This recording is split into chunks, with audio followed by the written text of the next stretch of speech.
नमस्कार, मैं हूं अजय और बुलेटिन की शुरुआत बड़ी खबर के साथ। राज्यसभा सीट के लिए बीजेपी ने एक और नामांकन कराया है। यूपी के पार्टी महामंत्री गोविंद नारायण शुक्ला का भी नामांकन कराया है।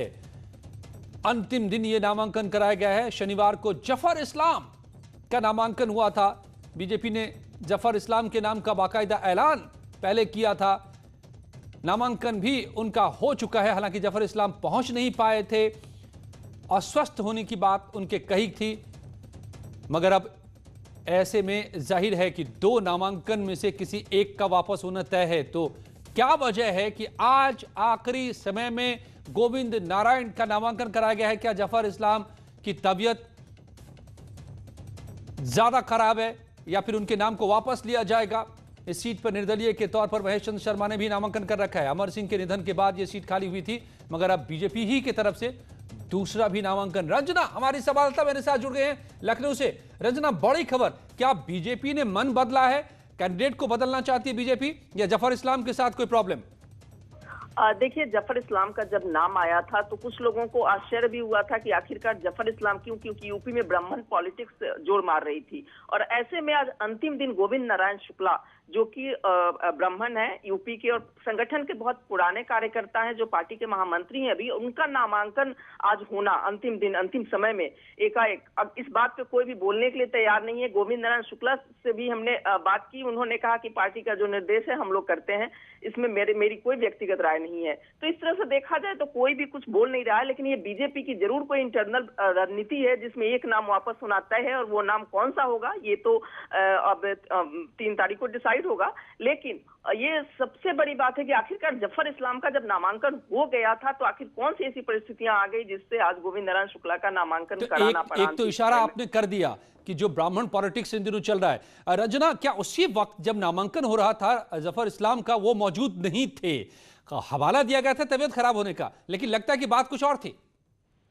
देखिए, उनकी तबीयत खराब होने की बात कही गई थी और सुरेश खन्ना जो संसदीय कार्य मंत्री हैं वो उनका प्रतिनिधि बन करके और उनका नामांकन किए। सभी लोग मौजूद थे उस नामांकन में, और इसमें भी इनके 2 पार्ट में इन्होंने अपना नामांकन दाखिल किया है और विधिवत पूरी तैयारी के साथ नामांकन दाखिल किया गया है। तो इसीलिए कहीं ना कहीं ये बात बिल्कुल, क्योंकि पार्टी लगता है कि पसोपेश में है कि आखिरकार क्या डिसीजन लिया जाए, इसलिए बचते हुए एक नामांकन समय रहते करा दिया गया, क्योंकि 2 दिन अभी टाइम है। इस रणनीति पे पार्टी अपना मंथन करेगी कि आखिरकार जफर इस्लाम रहेंगे या गोविंद नारायण शुक्ला रहेंगे।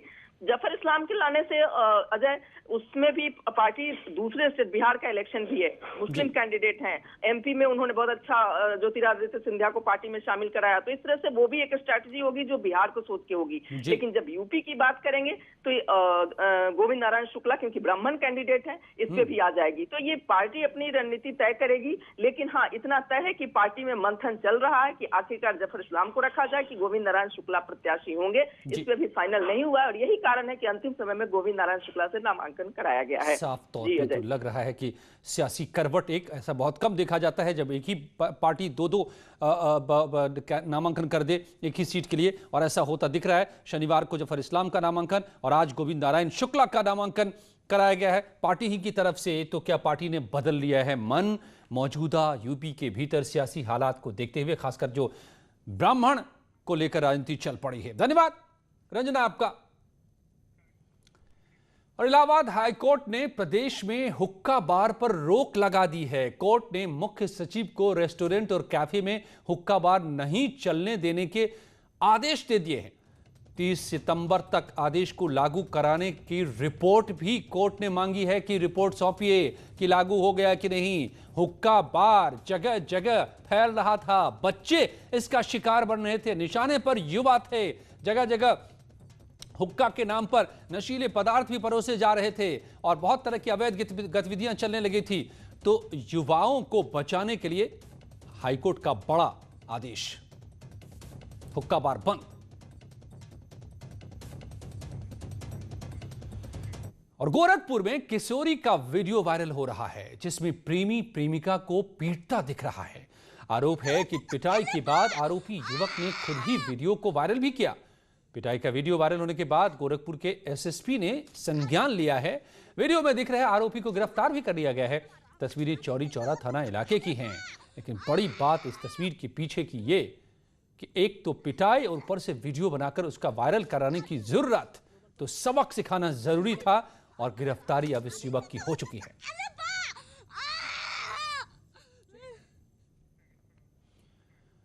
कन्नौज में सहकारी ग्राम विकास बैंक के चुनाव में बवाल हो गया। चुनाव के दौरान समाजवादी और बीजेपी कार्यकर्ता आमने सामने आ गए और दोनों गुटों में झगड़े के बाद पथराव भी हुआ। कन्नौज में सहकारी ग्राम विकास बैंक के चुनाव में बवाल देखने को मिला। चुनाव को लेकर समाजवादी पार्टी और बीजेपी कार्यकर्ता आमने सामने आ गए और समाजवादी पार्टी कार्यकर्ताओं ने हंगामा शुरू कर दिया, जिसकी सूचना पर भारी पुलिस फोर्स बुलाई गई। इस दौरान पुलिस अधिकारियों ने कार्यकर्ताओं को समझाने की कोशिश की, लेकिन एसपी कार्यकर्ताओं ने पुलिस पर पक्षपात का आरोप लगाया और प्रदर्शन करना शुरू कर दिया। कार्यकर्ताओं ने पुलिस के खिलाफ नारेबाजी की, जिसके बाद समाजवादी पार्टी कार्यकर्ताओं की पुलिस के साथ भी तीखी नोकझोंक हुई। आरोप है कि इस दौरान प्रदर्शनकारियों ने पुलिस टीम पर पत्थर भी फेंके, जिसमें एसओ घायल हो गए। इस दौरान पुलिस ने लाठी फटकार कर हंगामा कर रहे समाजवादी पार्टी के कार्यकर्ताओं को मौके से खदेड़ दिया। दोनों पक्षों को लोग आपस में थोड़ा बहुत कहा-सुनी किए हैं और एक पक्ष की तरफ से बताया गया कि कुछ पथराव भी किया गया है, लेकिन रेस्ट जो वोटिंग की स्थिति है उसमें कोई दिक्कत नहीं है। और दरअसल कन्नौज में समाजवादी पार्टी और बीजेपी के बीच की तनातनी पुरानी है। 2004 में हाल ही में सदन के पटल पर योगी आदित्यनाथ ने जिक्र किया है 2004 में कैसे एक बीजेपी कार्यकर्ता की हत्या ऐसे ही चुनावी रंजिश में हुई थी। आजमगढ़ के सिधारी थाना इलाके के जाफरपुर में पुरानी रंजिश को लेकर दो समुदायों में खूनी संघर्ष हो गया। इस दौरान एक पक्ष ने दूसरे पर छत से ईंट पत्थर बरसा दिए। घटना में कई गाड़ियां तबाह हो गई, 3 लोग जख्मी हो गए। मौके पर पहुंची पुलिस ने घायलों को अस्पताल में भर्ती कराया है। गाँव के किसी निवासी ने फ़ोन किया तो मैं जब मौके पे पहुंचा हूँ तो देखा हूँ कि जो है काफ़ी की संख्या में मुस्लिम बस्ती से पथराव किया जा रहा था और वो लोग यादव बस्ती तक भी चढ़ाए थे और मतलब चिल्लाते हुए कह रहे थे, धमकियाँ दी जा रही थी कि जो है यहाँ पे जितने 2-4 घर बचे हुए हैं इनको हम पूरी तरह से उजाड़ देंगे। कासगंज में एक बार फिर रफ्तार का कहर दिखा है। यहां पर तेज रफ्तार बाइक डिवाइडर से टकरा गई, जिसमें बाइक सवार 2 युवकों की मौके पर ही दर्दनाक मौत हो गई। पुलिस मौके पर पहुंची, शवों को पोस्टमार्टम के लिए जिला अस्पताल में भेजा, लेकिन हर रोज अस्पताल रफ्तार का कहर कहीं न कहीं दिखाई देता है यूपी के भीतर।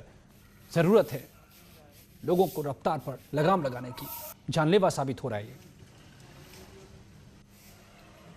इसको 2 डेड बॉडी लेके आए थे मृत अवस्था में और ये इनका कोई अता पता नाम नहीं है, लावारिस डेड बॉडी हैं। उनसे पूछा तो उन्होंने कहा साहब ये लावारिस हैं, तो उनका फिर मेमो भेज दिया थाने में। अभी पुलिस आ रही है तो आगे कार्रवाई पुलिस स्वयं करेगी। और अंबेडकर नगर में पुलिस ने 3 चेन स्नैचर्स को गिरफ्तार किया। इनके पास से लाखों रुपए की ज्वेलरी और नकदी बरामद की गई है। पुलिस ने एक असलाहा और मोटरसाइकिल भी बरामद किया है। गिरफ्तार अभियुक्तों को पुलिस ने जेल भेजा। आपराधिक वारदातों पर लगाम लगाने के लिए पुलिस यहां लगातार चेकिंग अभियान चला रही है और इसी बीच 3 चेन स्नैचर्स पुलिस के हत्थे चढ़ गए।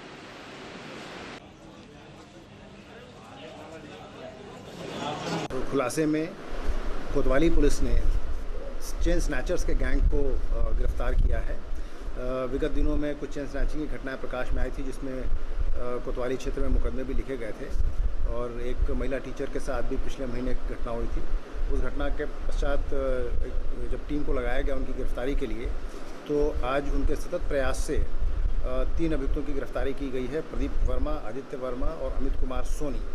इसमें प्रदीप वर्मा और आदित्य वर्मा मोटरसाइकिल पे महिलाओं को चेज करके उनकी चेन छीनते थे और अमित सोनी वो सुनार हैं जिनको वो चेन बेचते थे। और जो हमारी रिकवरी है, जो उनके कब्जे से बरामद हुआ है, एक 25,000 रुपये कीमत की टूटी हुई चेन बरामद हुई है, करीब 5 ग्राम की। एक 30,000 रुपये की चेन बरामद हुई है और एक 40,000 रुपये की चेन बरामद हुई है, 3 महंगी चेन। और बागपत में चलती कार आग का शोला बन गई। शॉर्ट सर्किट होने की वजह से स्विफ्ट कार धू-धू कर जल उठी। कार सवार 2 लोगों ने कूदकर अपनी जान बचा ली। कार में आग का वीडियो कैमरे में कैद हो गया। फायर ब्रिगेड ने आग पर काबू पा लिया है। बड़ौद कोतवाली टोहड़ी गांव की ये तस्वीरें जब कार धू-धू कर जल उठी।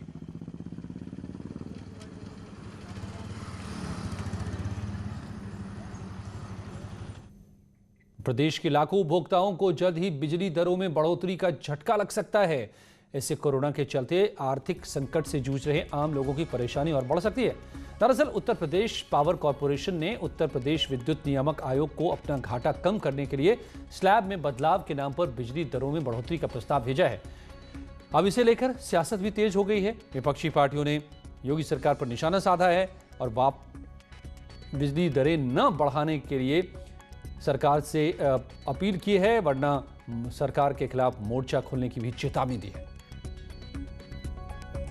इस तरह बिजली के दरों का प्रस्ताव इस सरकार ने बढ़ाया है, जहां पूरा देश इस महामारी के चपेट में है, जहां इस महामारी में सरकार को जनता की मदद करना चाहिए, वहीं ये सरकार गरीबों के साथ कहीं ना कहीं एक उनके जीवन पर एक बोझ ढालने का प्रयास। मुरादाबाद में 6 साल बाद भी एक पुल का निर्माण पूरा नहीं हुआ है। जाम की समस्या को देखते हुए सरकार ने लोको शेड पुल के बराबर में 750 मीटर लंबा दूसरा पुल बनाने का काम शुरू तो किया था, मगर 6 साल गुजर गए, आज तक यह काम पूरा नहीं हुआ। 18 महीने में बनकर इसे तैयार होना था। लापरवाही के चलते 6 साल में भी पूरा नहीं हो पाया। यहां से आने जाने वाले लोगों को आज भी लगातार जाम से जूझना पड़ता है। 31 करोड़ रुपए की लागत से बनने वाले इस पुल की लागत अब 37 करोड़ पहुंच गई है, लेकिन पुल नहीं बनकर तैयार हो पा रहा है।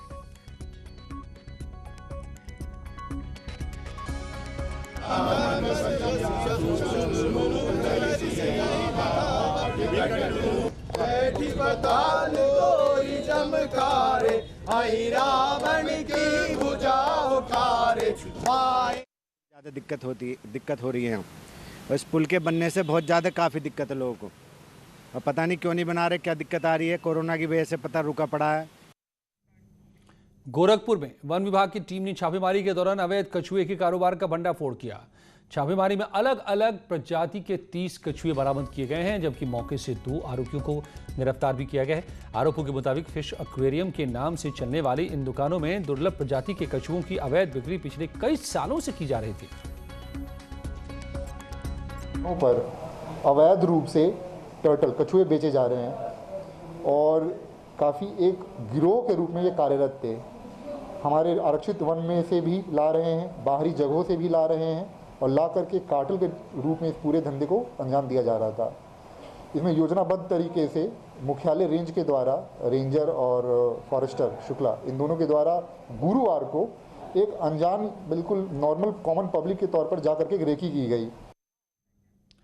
शाहजहांपुर में पुलिस ने ऑटो लिफ्टर गैंग के सरगना को गिरफ्तार किया, यानी कि ये वाहन चुराया करते थे। एक बदमाश बाइक छोड़कर फरार हो गया। चेकिंग के दौरान पुलिस ने उसे भी धर दबोचा। पुलिस ने इसके पास से चोरी की 17 बाइक, तमंचा और कारतूस बरामद किए हैं।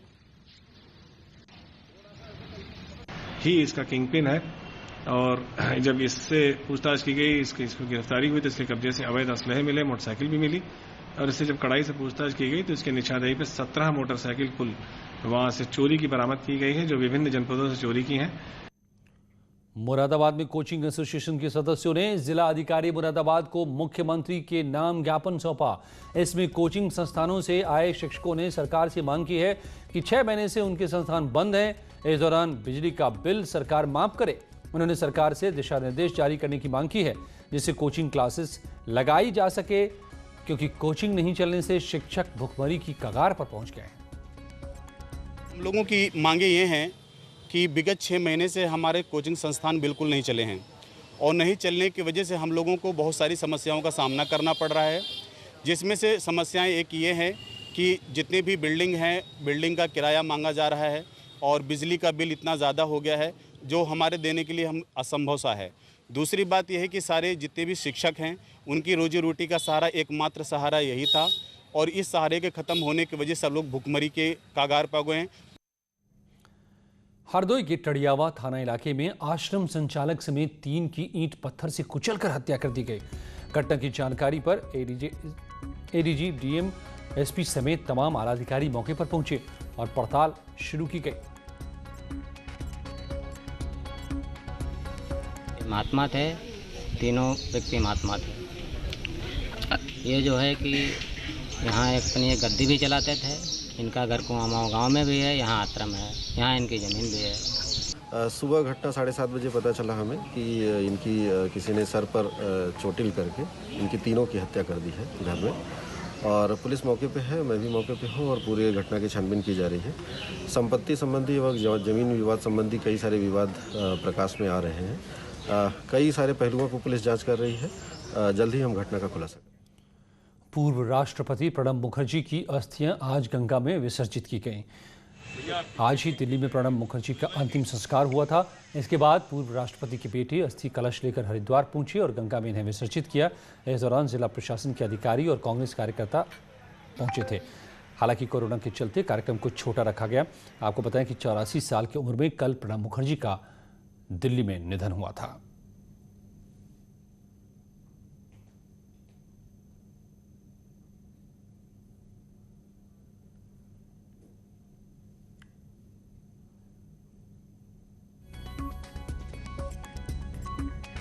ये दो तस्वीरें प्रणब मुखर्जी का आज अस्थि विसर्जन उनके बेटे ने की गंगा में, हरिद्वार में जाकर गंगा में अस्थि को विसर्जित किया। कल डॉक्टर प्रणब मुखर्जी का निधन हुआ था। लौटते हैं कुछ ही पलों में और खबरों के साथ।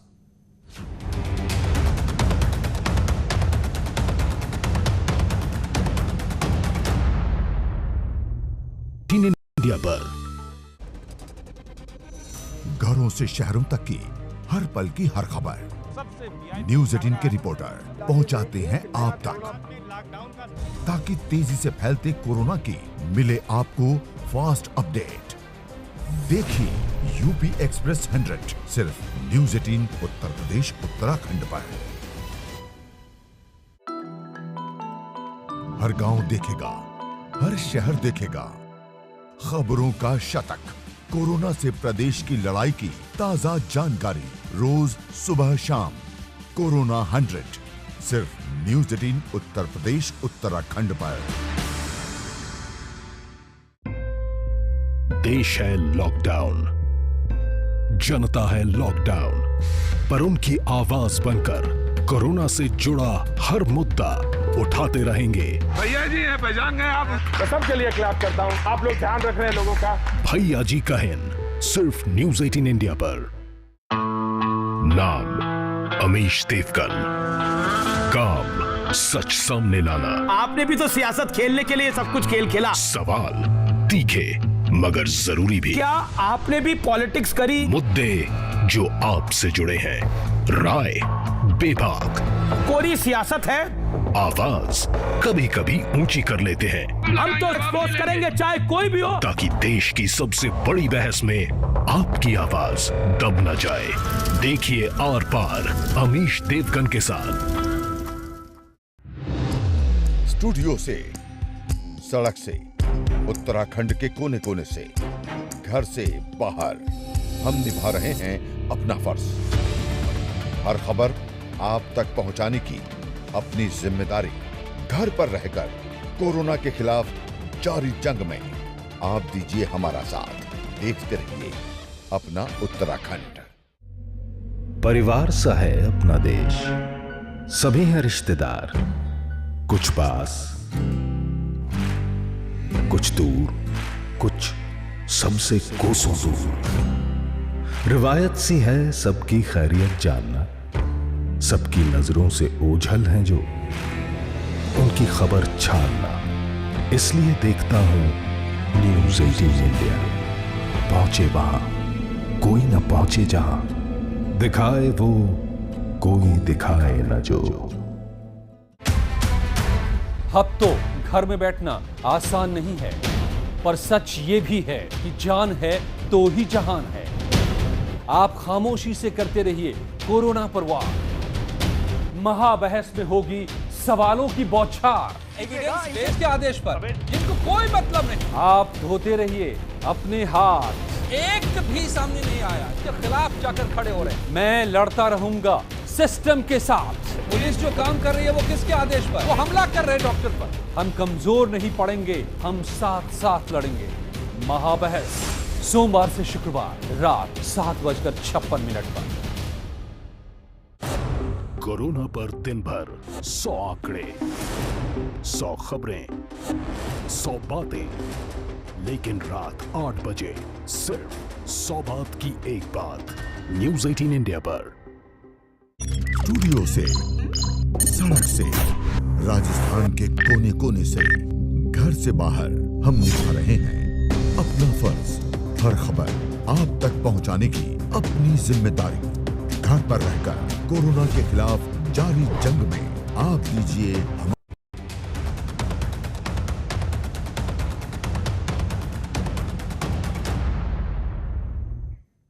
सीतापुर में एक युवक की पीट कर हत्या कर दी गई।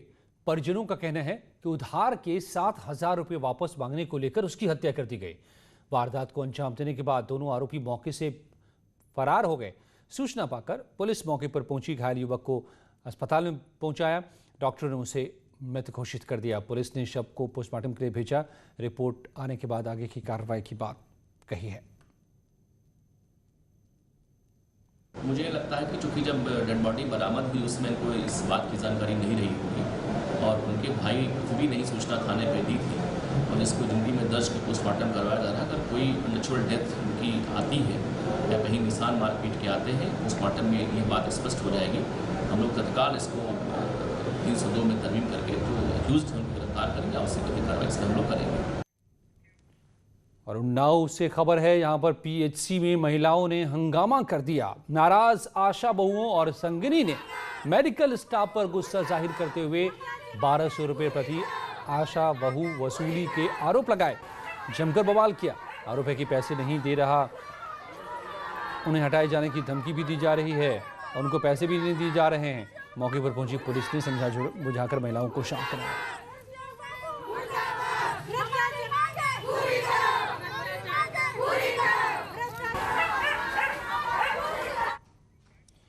मेरठ में नगर निगम की लापरवाही से बेजुबान जानवरों की जान पर बनाई है। तस्वीरें मेरठ के मुख्य हापुड़ अड्डे चौराहे की हैं। यहां बीच सड़क पर खुले मेन होल में घोड़ा गिर गया। बेजुबान जानवर 8 घंटे तक जिंदगी और मौत के बीच झूलता रहा। तभी आसपास के लोगों ने नाले में गिरे घोड़े को निकालने की कोशिश की। कई घंटों की मशक्कत के बाद घोड़े को आखिरकार बाहर निकाला जा सका।